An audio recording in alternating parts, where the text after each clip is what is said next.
Bueno, hoy vamos a ver una definición de lo que somos, que es bastante poco popular, y vamos a empezar desde un punto negativo. No sé si a ustedes les pasa de que se encuentran en situaciones en las cuales, en vez de contestar lo que tenían que contestar, contestan mal, por ejemplo. O en lugar de hacer lo que tenían que hacer, hacen otra cosa. O en lugar de pensar lo que tenían que pensar, piensan otra cosa. Yo muchas veces me miro y miro mi vida, miro mis pensamientos, mis actos, mis palabras, mis deseos, miro mis logros, miro mis fracasos y generalmente llego a una conclusión. No sé si a ustedes les pasa, pero la conclusión es: qué decepcionante. Esto todo. Un amigo decía, es lo que hay y no hay más. Y a veces me siento decepcionante y hace mucho que vengo pensando en esto, ¿cómo es esto de ser decepcionante? Encima, entre nosotros, siempre es decepcionante el otro. El otro te decepciona una y otra vez, y si es pastor ni hablar, más decepcionante todavía. Pero realmente, ¿cómo podemos ser una máquina de fracasar? No sé si a ustedes les pasa esto. A mí me pasa mucho, de que encuentro de que no hago lo que tengo que hacer, y a veces me frustro, digo, bueno, pero finalmente nunca voy a lograr lo que se pretende de mí, siempre falta, y si miro al resto, yo lo siento igual al resto. Quizás es medio brutal arrancar así, pero todos somos decepcionantes, somos personas decepcionantes. Somos decepcionantes frente al espejo y por la ventana también somos decepcionantes. Cuando alguien analiza nuestras vidas, nos encuentra decepcionantes. Y cuando uno es honesto consigo mismo, se da cuenta que en realidad es decepcionante. Y fíjense en 1 Timoteo 1:15, vamos a ver 5 puntos de cómo nos podemos definir. 1 Timoteo 1:15. El primero es decepcionante. Es decepcionante, suena fuerte, ¿no? Pero ¿no te sentís así a veces? Como que en el trabajo no rendís lo que deberías rendir. Como esposo quizás no aportas la dulzura que deberías aportar.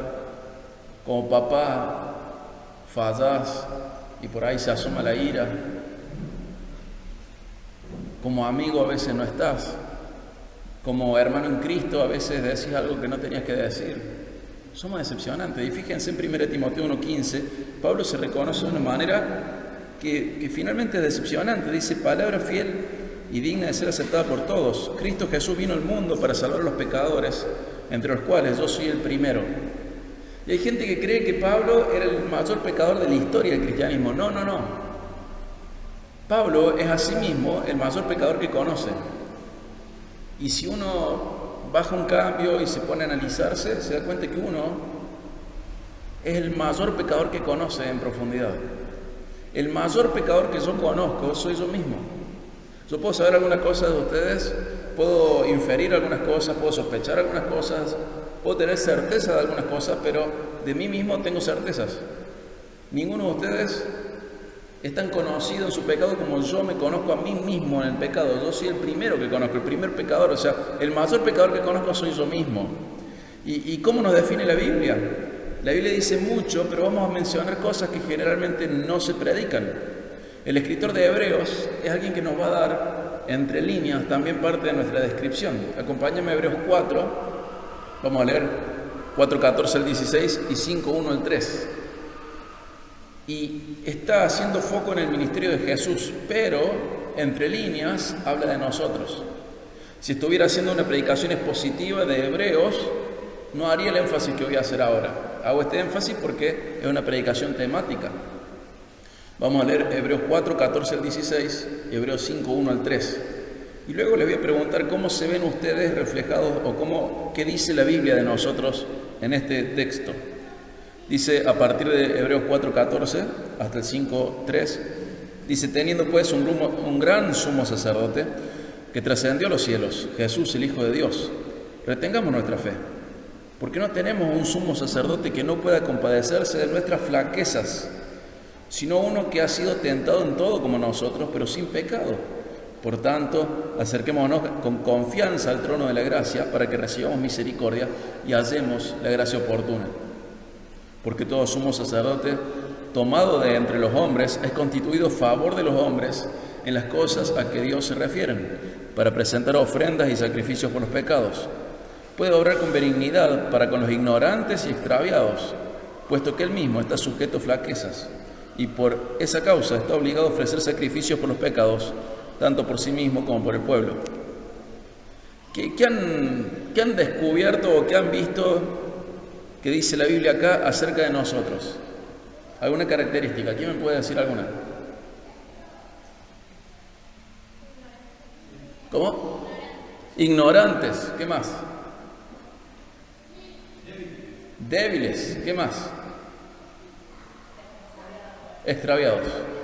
Fíjense que hablando del ministerio de Jesús dice, los cristianos son débiles, extraviados e ignorantes. No es saca el campeón que hay en vos, no es el Señor estaba buscando lo mejor de la tierra y vino a comprarlos y a interceder por ellos y a redimirlos.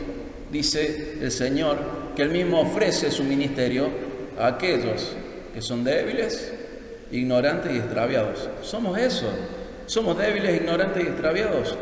Somos decepcionantes. Los veo todos medio con pachorra, con calor, la presión baja. Y encima este mensaje que comienza diciendo, somos decepcionantes. Y no quiero deprimirte. Quiero tener este punto de partida necesario para que otras verdades brillen más de lo que brillan si no partimos desde acá. Somos decepcionantes. Somos eso, débiles, ignorantes, extraviados, perdidos. ¿Se acuerdan Pablo en su monólogo de Romanos 7? Vamos a Romanos 7, vamos a pasear bastante por la Biblia.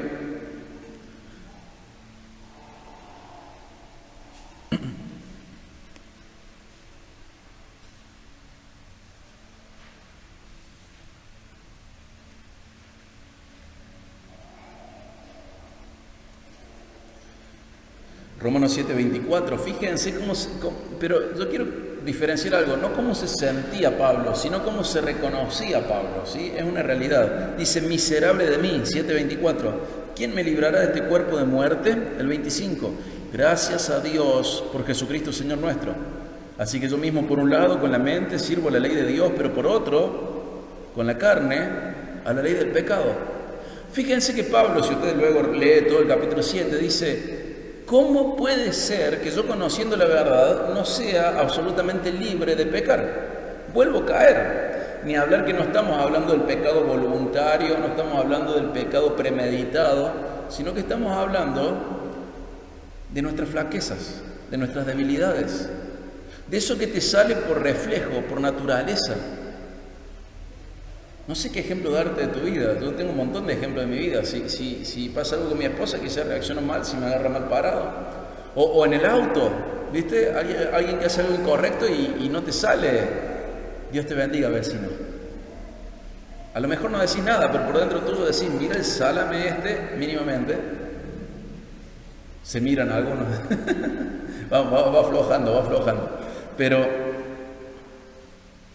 a mí me sorprende ¿cuánto puedo decepcionarme a mí mismo? Y es lo que veo en Pablo. Dice, miserable de mí. Y me sorprende también cuánto puedo decepcionarte a vos. Creo que el hecho de ser decepcionantes es una realidad muy grande. Somos decepcionantes. Yo no te voy a preguntar cuándo te decepcioné porque me vas a decir más de lo que yo sé. Pero somos decepcionantes. Y esto no es la única realidad sobre nuestras vidas. Somos decepcionantes, pero así como me sorprende saber cuán decepcionantes somos, cuando yo entiendo eso, me sorprende más saber que no puedo decepcionarlo a Dios. ¿Cómo es posible que yo no pueda decepcionarlo a Dios? ¿Cómo puede ser que vos no puedas decepcionarlo a Dios? ¿Me podés decepcionar a mí? ¿Te podés decepcionar a vos mismo? Pero a Dios no lo puede decepcionar. ¿Por qué? ¿Cómo? Bueno, primer punto, decepcionante. Segundo punto, amados. Dios decidió amarnos conociéndonos de manera perfecta. ¿Cuándo decidió eso? ¿Cuándo decidió amarnos? Fíjate en Efesios 1, 3 al 6. Efesios 1, 3 al 6.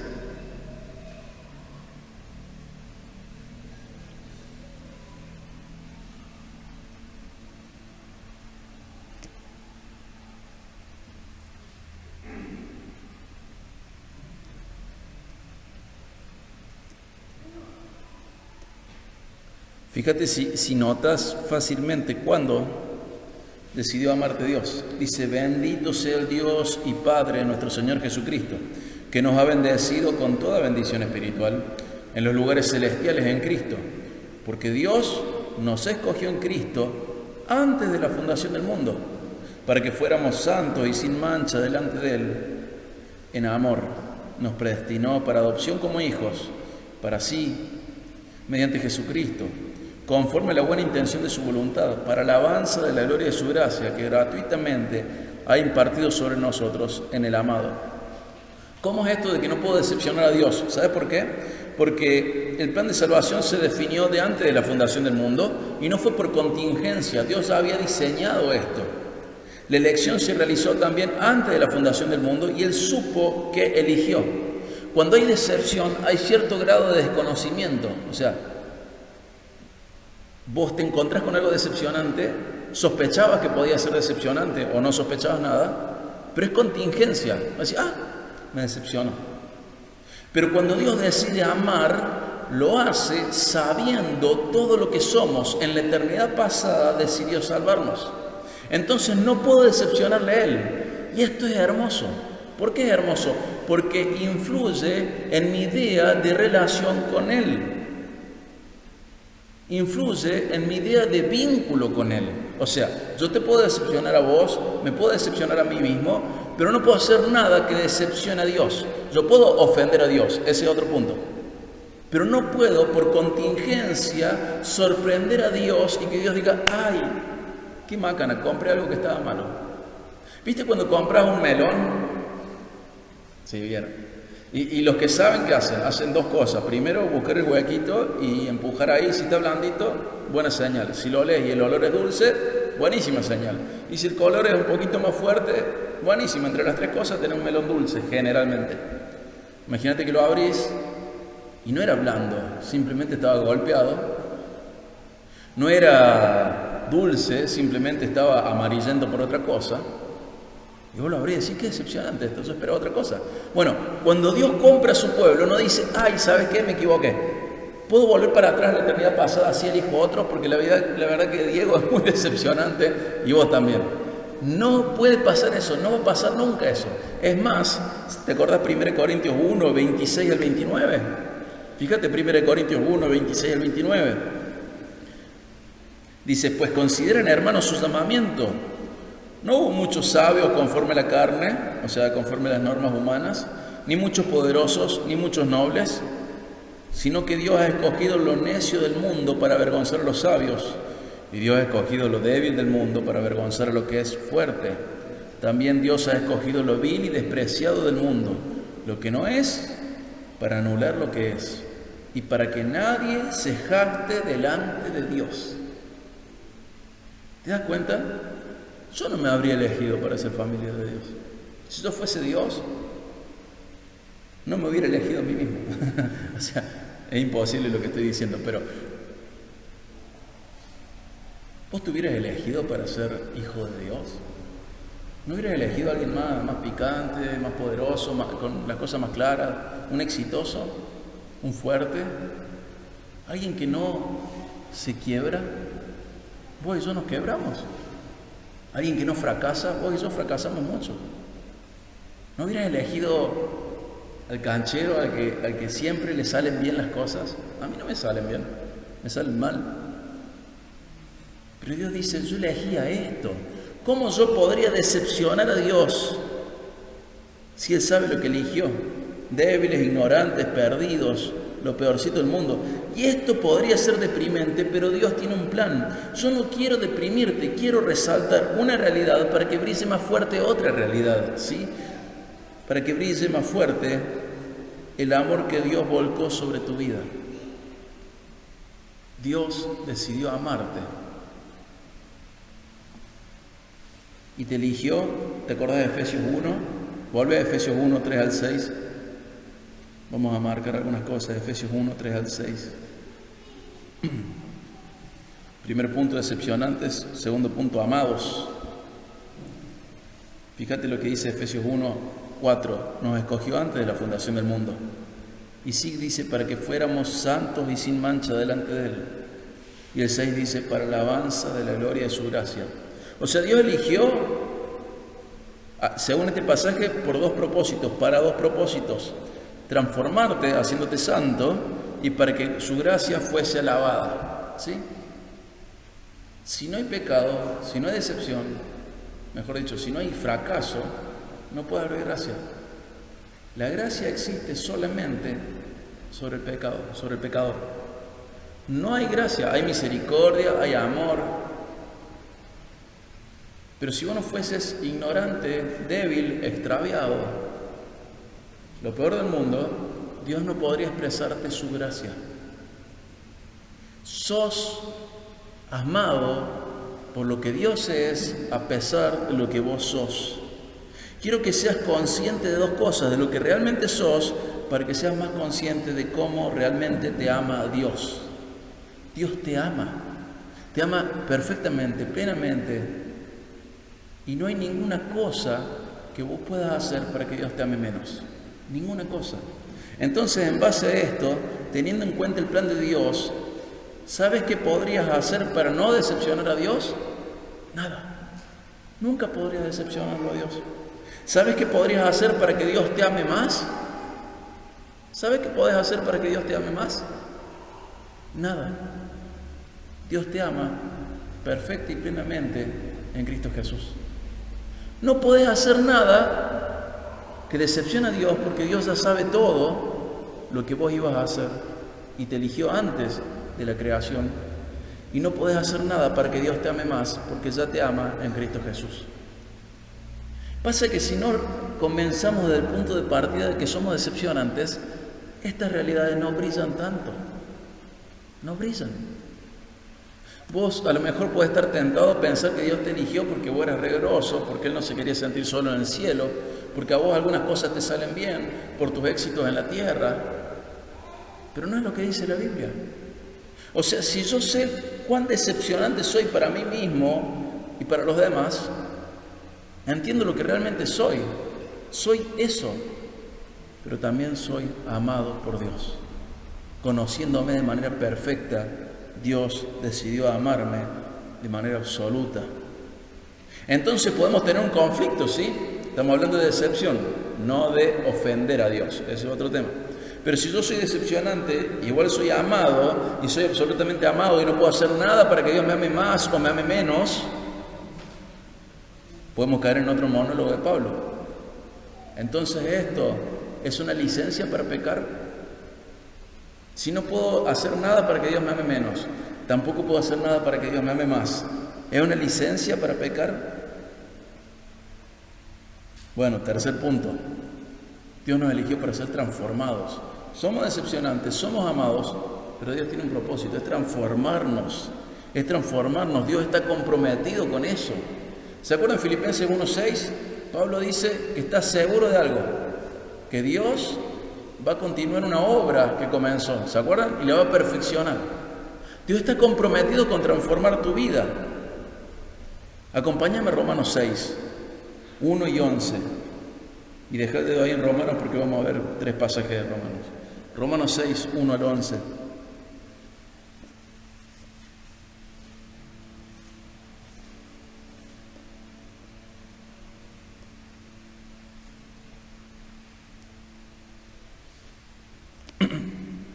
Romanos 6, 1 al 11. Perdón, 1 y 11. Dice, ¿qué diremos pues? ¿Continuaremos en pecado para que la gracia abunde? Dice el 2. De ningún modo. Nosotros que hemos muerto el pecado, ¿cómo viviremos aún en él? O sea, que vos seas decepcionante y que seas amado, no quita de que vos tenés un proceso de transformación en el cual no puede dar rienda suelta al pecado. Y el 11 dice, así también ustedes considérense muertos para el pecado, pero vivos para Dios en Cristo Jesús. tenés que saber que ahora el pecado te debe considerar muerto. Quizá en tu vida hay una persona a la cual vos no la das por muerta, pero le bajaste la persiana y decís, bueno, yo con esta persona no cuento más, o la persona te lo hizo a vos. ¿Cuál es la diferencia entre que esté vivo y esté muerto? Ninguna, porque no puedes contar con esa persona. Y acá dice que el pecado tiene que encontrarte muerto para él. No servís más al pecado. Tienes que romper tu vínculo con el pecado. O sea, soy decepcionante, pero soy amado y soy transformado. Dios me va transformando. Fíjate lo que dice Romanos ahí 16, 19. Romanos 16, 19.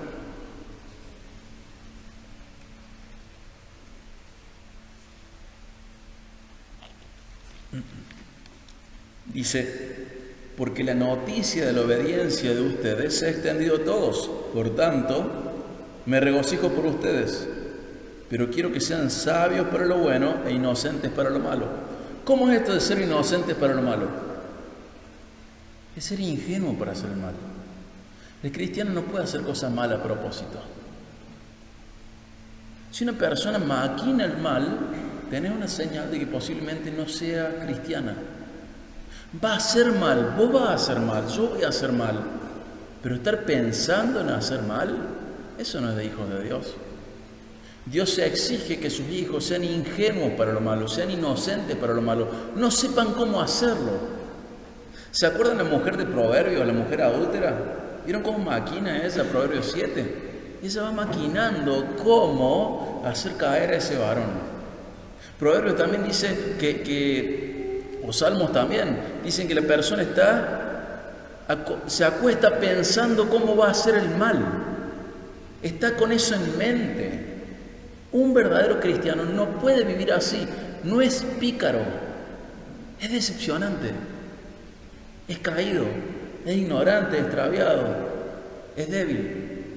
Pero no es pícaro. No está viendo cómo, buscar la vueltita para, mira lo que hice. Mira cómo con mi viveza hago el mal y nadie me descubre. O hago el mal y lo dibujo de bien. Hago el mal y le salpico cristianismo. No, el cristiano es ingenuo para el mal. No sabe cómo hacer el mal. Pero sí tiene que ser astuto, tiene que ser sabio para hacer el bien. Tiene que determinar su vida para hacer lo que sea bueno. Incluso en otra parte, Romanos dice que nuestros miembros tienen que ser siervos de lo que es correcto. Nunca más siervos de lo que es incorrecto, sino siervos de justicia, de lo que es correcto. O sea, sos decepcionante, pero sos amado y por eso sos transformado. Y caes en un estado en el cual Dios trabaja en tu vida para tu santificación, Dios trabaja en tu vida para que no sepas cómo se hace daño. ¿Sabes qué? Si vos sos cristiano, y yo creo que sos cristiano, y me ofendés, tengo que pensar que fuiste decepcionante, pero no malo. Y tengo que aprender a diferenciar la torpeza, el torpe, el extraviado, el débil, la flaqueza, de la maldad. En cambio, si vos me ofendes a propósito, una y otra vez, yo puedo pensar que esa persona no es creyente. Cuando nosotros comprendemos que somos decepcionantes, pero somos amados y que estamos en proceso de transformación, suceden dos cosas. Por un lado, me alejo un poquito de la depresión por ser tan decepcionante, porque Dios sigue trabajando en mi vida y todavía no terminó el trabajo. Pero por otro lado, me da el poder espiritual para perdonarte cuando me decepcionas, porque estás en proceso. Si sos ingenuo por el mal y me dijiste algo que no me gustó, me miraste de manera que no me gustó, me ofendiste, y yo me di cuenta que lo hiciste por torpeza, por flaqueza, por debilidad, ¿qué tengo que hacer yo como cristiano? Dar vuelta a la página. Pero si vos estás maquinando cómo hacer daño, ¿qué tengo que hacer yo como cristiano? Predicarte el evangelio, porque en realidad sos de otro pueblo. No sos decepcionante, sos malo. Sos malo. Dice Proverbios, la honra del hombre es ¿qué? ¿Se acuerdan? Pasar por alto la ofensa. ¿Cuántos cristianos hay que no se dan cuenta de lo decepcionante que ellos son, lo amado que son, y por eso no pasan nunca por alto la ofensa de los otros? Un cristiano ha perdido muchos derechos, y entre ellos el derecho a no perdonar. No tenés derecho a no perdonar. Jesús en Marcos dice: perdonen como vuestro Padre perdona, para que sean como vuestro Padre. Tenemos la obligación y el mandamiento de perdonar al otro cuando nos decepciona. Y el otro es torpe, es decepcionante, es débil, en algún sentido es extraviado, es miserable de él, es el pecador más importante que conoce. Aplica misericordia en las relaciones interpersonales, porque vos también sos decepcionante, también sos amado y también estás en proceso. El otro es decepcionante, y aunque para Dios no sea sorpresa, para vos puede ser sorpresa porque esperas mucho de ellos. Y quizás no te das cuenta, pero el resto también espera de vos y también los decepcionas. Somos decepcionantes, pero somos amados y estamos siendo transformados. Entonces, en esta transformación, en este proceso en la cual Dios está comprometido con eso, vamos a pasar al punto 4. ¿Por qué tengo que obedecer a Dios? O sea, soy decepcionante, pero soy amado, porque soy amado, estoy en un proceso de santificación. ¿Y por qué me tengo que rendir a ese proceso de santificación? O sea,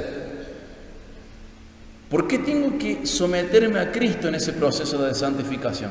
Nosotros creemos que en la salvación hay una sola fuerza, monergismo, Dios salva. Pero creemos que en la santificación del día a día hay sinergismo. Dios santifica, pero yo tengo que hacer mi parte.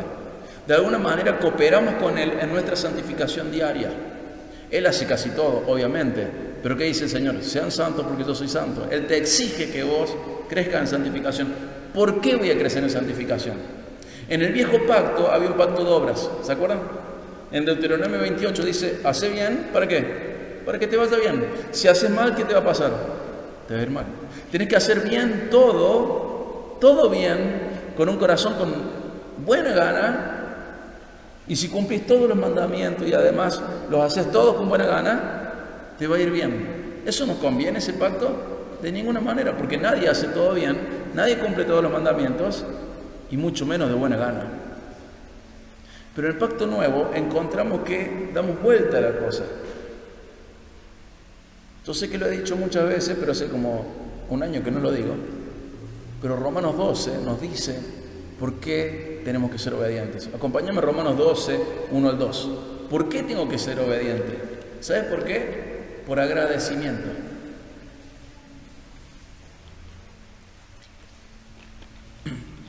Por agradecimiento. Uno se frustra si no entiende cómo Dios ha decidido relacionarse con nosotros. ¿No te pasa a vos? A mí me pasa mucho. Me siento en Eclesiastés siempre. Pero Señor, yo me porté bien. ¿Por qué me salen tan mal las cosas? A mí me pasa nomás, a usted también a veces. Estamos en el mismo plano, ¿sí? ¿Por qué me salen mal? Pero Señor, en esta yo me porté bien. Bueno, el tema es que no cuenta solo en esa. Somos un todo. Y de todos modos, uno tiene que aprender por qué obedece a Dios. Esta verdad que vamos a leer ahora puede ser una revolución espiritual en tu vida. Primero, porque te va a alejar de la frustración. Segundo, porque vas a hacer lo que tenés que hacer. Puede ser una revolución espiritual si vos entendés lo que dice Romanos 12, 1 al 2. Dice: por tanto, hermano, les ruego, ¿por qué? Por la misericordia de Dios, que presenten su cuerpo como sacrificio vivo y santo, aceptable a Dios, que es el culto racional de ustedes. No se adapten a este mundo, sino transfórmense mediante la renovación de su mente, para que verifiquen cuál es la voluntad de Dios, lo que es bueno, aceptable y perfecto. ¿Por qué tengo que presentar mi cuerpo como un sacrificio vivo, agradable, santo? Por la misericordia que Dios ya tuvo conmigo. ¿Qué es lo que quiero decir? Que no obedezco para obtener una bendición, si viene bien, pero ya es hora de que nos demos cuenta de que muchas veces uno obedece y no viene la bendición, sino que obedezco por la bendición que ya me alcanzó a mí. ¿Sí? ¿Por qué obedezco a Dios? ¿Por qué ofrezco mi vida como un sacrificio vivo, santo y agradable a Dios? Por la misericordia que Dios ya tuvo conmigo. Miro el pasado, miro la cruz, miro mi vida, miro cuán decepcionante soy, miro cuán amado soy, miro el proceso de transformación que Dios está haciendo y todo eso forma parte de su misericordia y digo, voy a ofrecerme como un sacrificio vivo, agradable a Dios, santo. No para obtener algo, sino porque ya recibí algo. Si vos entendieses bien esto, cambia tu vida, porque dejas de frustrarte cuando obedeces a Dios y las cosas te salen mal. Deja de frustrarte cuando pretendes volver al viejo pacto y las cosas son como el viejo pacto dice. Si obedeces todo de manera perfecta y con buena voluntad, vas a ser bendecido. Si no, maldecido. Entonces, en vez de reclamar ese pacto que nos maldice, uno ve la vida con otros ojos, con otra mirada y dice, bueno, ¿por qué me voy a ofrecer a Dios como un sacrificio vivo, santo y agradable a Él? Por la misericordia que Dios ya tuvo. Te hago una pregunta, ¿esa misericordia que Dios ya tuvo sobre tu vida al salvarte, va a cambiar mañana? ¿Va a cambiar pasado mañana? ¿Va a cambiar cuando cambie el gobierno? ¿Va a cambiar cuando cambies de trabajo? ¿Va a cambiar cuando tengas problemas? No, esa misericordia es una constante, eterna. Por lo tanto, tu existir en la tierra tiene que ser una constante de presentarte de manera agradable a Dios, en santidad y sacrificial. Por lo que Dios ya hizo, uno obedece. Por lo que Dios ya hizo, uno se ofrece en sacrificio. Por lo que Dios ya hizo, vive en agradecimiento. El agradecimiento era uno de los factores que los reformadores rescataron para la santidad cristiana. Por agradecimiento, por la misericordia que Dios ya tuvo conmigo, me presento en obediencia, buscando agradar a Dios, buscando la santidad. En agradecimiento, no para ver qué Dios me puede dar, sino viendo lo que Dios ya me dio, su misericordia. ¿Sabes qué pasa? Muchas veces su misericordia nos parece insuficiente para esto y pretendemos más. Pero estamos equivocados. Tu camino en santidad será motivado por el agradecimiento que aparece en tu vida cuando sos consciente de cuán amado sos y que ese amor no descansa en vos. Vas a estar agradecido, no vas a ser obediente no para alcanzar la bendición, sino porque la bendición ya te alcanzó a vos. Misericordia divina en Cristo Jesús. Yo soy el único frustrado cuando pretendo que las cosas me salgan bien porque me porté bien. ¿A ustedes no les pasa de que muchas veces hacen las cosas bien y les salen mal? Se esfuerzan por agradar a Dios y las cosas les salen mal. Quizá estamos perdiendo de vista que hacemos las cosas que a Dios le gusta porque Él nos amó. Fin. No para ver qué podemos conseguir. Simplemente, nada más y nada menos, por sus misericordias. Entonces, vemos que somos decepcionantes, pero somos amados. Y por eso estamos siendo transformados en un proceso, y en ese proceso somos agradecidos. ¿Por qué? Porque vamos al punto 5, el final. No el final de la prédica, el final de los puntos. Estos puntos son 5. Somos aceptados. Aceptados. Muchas veces pensamos en que vos aceptaste a Jesús, yo acepté a Jesús, pero ¿sabes qué? Dios te aceptó a vos en Jesús. Sos aceptado por Dios. ¿Querés saber de qué manera? Vamos a leer 2 pasajes. Vamos a 1 de Tesalonicenses 5, 9 al 10. 1 de Tesalonicenses 5, 9 al 10.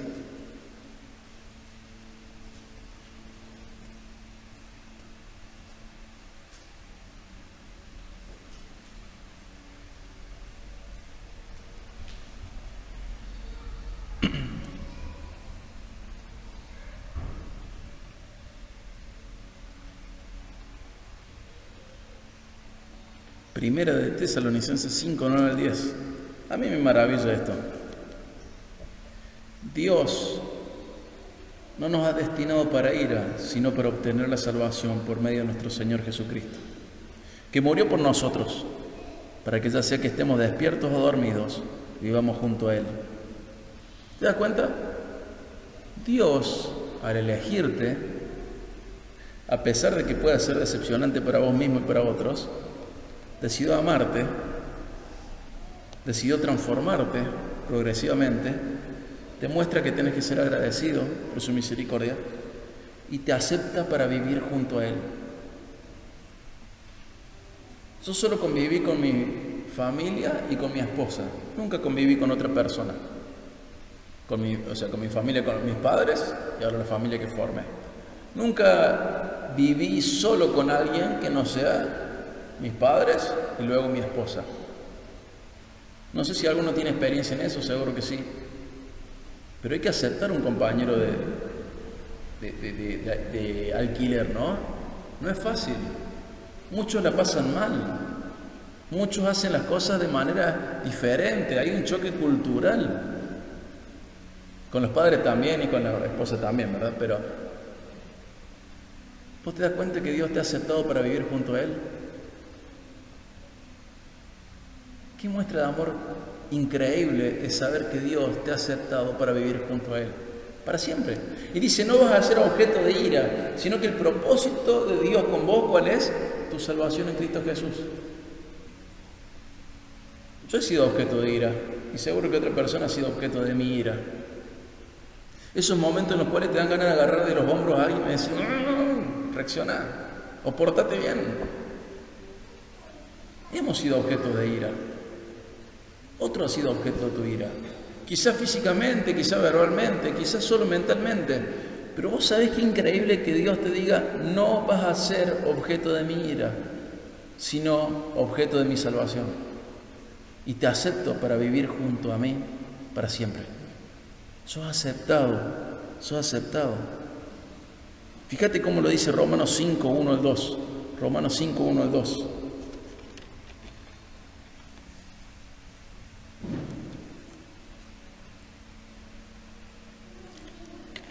Romanos 5, 1 al 2.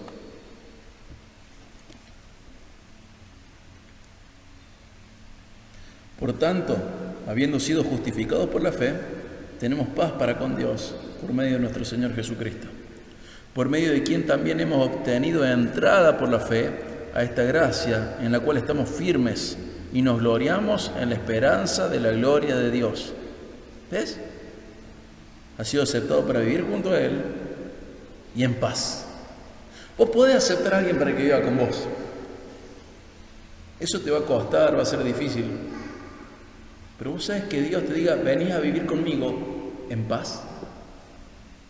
Los que estamos casados sabemos que a veces la paz se va por la tangente de decir, te acepté vivir conmigo, pero la paz se nos escapó por la ventana. Hay momentos difíciles en el matrimonio. Seguro que en la crianza de los hijos también. Acepto que mis hijos vivan conmigo, por supuesto. Pero a veces la paz, no hay paz. Pero Dios te ama de tal manera que te ha aceptado para vivir junto a Él en paz. Esto es hermoso. Sos decepcionante, pero eso no es todo lo que sos, también sos amado. Y porque sos amado, sos transformado. Y esa transformación está relacionada a que seas agradecido y sos aceptado, vivir eternamente con Él. Entonces estos son los 5 puntos, ya aterrizando. Somos decepcionantes, pero somos amados y somos transformados y somos agradecidos y somos aceptados. Si vos no te conoces decepcionante, te estás perdiendo de mucho. Te estás perdiendo de lo que realmente sos. Te estás perdiendo de aplicar gracia sobre los otros, porque los otros son decepcionantes y vos no te das cuenta que vos también. Y te estás perdiendo una parte de la profundidad de Dios, del amor de Dios. Si no sos más consciente de tu estado natural, perdés de vista una perspectiva mejor y más real del amor de Dios. Sos decepcionante, pero sos amado. Sos amado por lo que Él es, no por vos. Sos amado por lo que Él es, a pesar de vos. ¿Por qué no ser decepcionante nos tiene que llevar, por qué ser decepcionante no nos tiene que llevar a la depresión? Porque solo para los decepcionantes brilla el amor de Dios. Cuando entendemos lo decepcionante que somos, entendemos cuán amados somos. Quizá tengas un concepto muy alto tuyo, y cuanto más alto sea el concepto de vos mismo, más bajo es el concepto del amor de Dios que tenés, más bajo es el concepto de la gracia divina que tenés. Pero cuando empezás a verte, y como el teólogo más importante del cristianismo dijo, miserable de mí, soy el primer pecador, entendés que Dios te ama mucho, ¿cómo? Eternamente, plenamente, perfectamente. No podés hacer nada para que Él te ame menos, no podés hacer nada para que Él te ame más. Él te ama de manera perfecta. Cuando comprendes esto, te rendís a la transformación que Dios quiere hacer en tu vida. Te rendís. Decís, bueno, voy a obedecer. Y obedeces por agradecimiento. Y descansás que tu Padre te aceptó y te eligió para salvarte por siempre, para vivir con Él. Hermanos, ¿qué revolución espiritual habría en nuestras vidas si comprendiésemos bien esto? ¿Qué diferentes serían nuestras vidas si entendiéramos el grado humano de decepción que podemos cargar por nosotros mismos frente a los otros? Lo débiles, extraviados, perdidos, ignorantes que somos. Y cómo brilla más que a pesar de eso Dios nos ama. Dios te ama, Dios te ama. Rendite la transformación, viví en agradecimiento y disfruta ser aceptado por Él para vivir para siempre junto a Él, en paz, en paz. Dios te ama, Dios te ama, Dios te ama. ¿Sí? Vamos a orar. Padre, te damos gracias, Señor, porque podemos reunirnos a escuchar tu palabra, podemos reunirnos a reflexionar sobre ella. Te pedimos perdón porque muchas veces creemos que podemos impresionarte por nuestra grandeza, nuestra calidad en algún punto.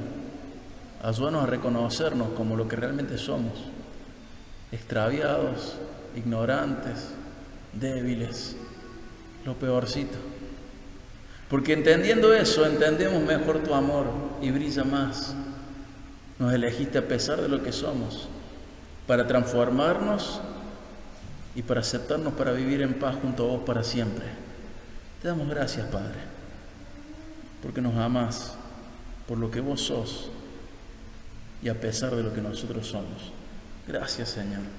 Gracias por hacernos aceptados por vos. Gracias por hacernos aceptos en el amado. Gracias, Padre. Por favor, bendecinos, bendecí tu cuerpo, bendecí tu pueblo, bendecí a aquellos que están sin salud. Bendecí, Señor, y restaura. Ayúdanos a caminar en tu verdad siempre, Padre. Gracias. En el nombre de Jesús. Amén.